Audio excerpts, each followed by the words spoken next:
व्हिडिओच घेणार आहे तुला, विषय खोल. व्हिडिओ तुला टाकतो. चला, नवीन सबस्क्रायबर आला आमचा. पासवर्ड काय रे परत ना? परत दादाचा मोबाईल मी आता घेतला आहे, पण बघा विचार कसा करतोय, जसं की जगाचं ओझच याच्या अंगावरती टाकलंय. बघा आता याचा कातरी घेऊन काय चाललंय. Hey guys, happy Rakshabandhan to all. तर मस्तपैकी बसलो, दिदी आलेली, राखी बांधून घेतली आणि आता निघायचं एका गावाला जायचंय मला दुसरीकडे.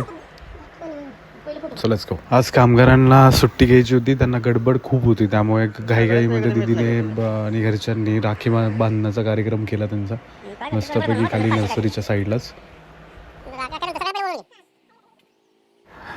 तर आज मी लोकेशनला पोचले जिकडे मला यायचं होतं. तिथे मम्मीनी खूप मस्त झाडं मेंटेन केली आहेत. 1 वर्षापूर्वी ही झाडं लावली आहेत, बट खूप मस्त अशी झालेली आहेत. कंडिशन चेक करा. घेण्याच्या आधी मस्त कटलेटचा बेत झाला होता. मस्तपैकी कटलेटवरती ताव मारला आणि मी निघालो दुसऱ्या दौऱ्यावरती. मी आमच्या दिदीच्या रूमवरती पोचले. एक हॉल्ट घेतला इथे, त्यांना सोडतोय आता. बट आता ओव्हनमध्ये बघा काय तयार होत आहे. पिझ्झाचा बेत इकडे सुद्धा झालेला आहे आता.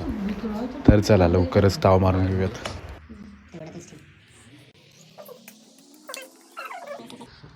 चला, निघायची वेळ झाली आहे. तर थोडीशी हवा खाण्यासाठी बाल्कनीत आलो आणि बघतो तर काय बघा, पूर्ण कन्हेर डॅम असा दिसतोय. रात्रीचा नजारा काय मस्त राहणार आहे. पूर्ण चारी बाजूनी डोंगर दिसतोय आणि एकदम हिरवंगार झालंय. घरी जाता जाता 2 चंगू मंगू मला दिसले. त्यांचं लॉजिकच काय कळलं नाही लोकांचं, की शेपूट कट करून काय मिळतं लोकांना. ती सेफ्टीसाठी, त्यांच्या सेफ्टीसाठी ते प्रकृतीनं बनवलेले आहे त्यांचे शेपूट कापून काय मिळणार आहे. तर आजसाठी एवढं. Time to do it again tomorrow. तर लवकरच भेटूयात उद्याच्या व्हिडिओत. Bye guys.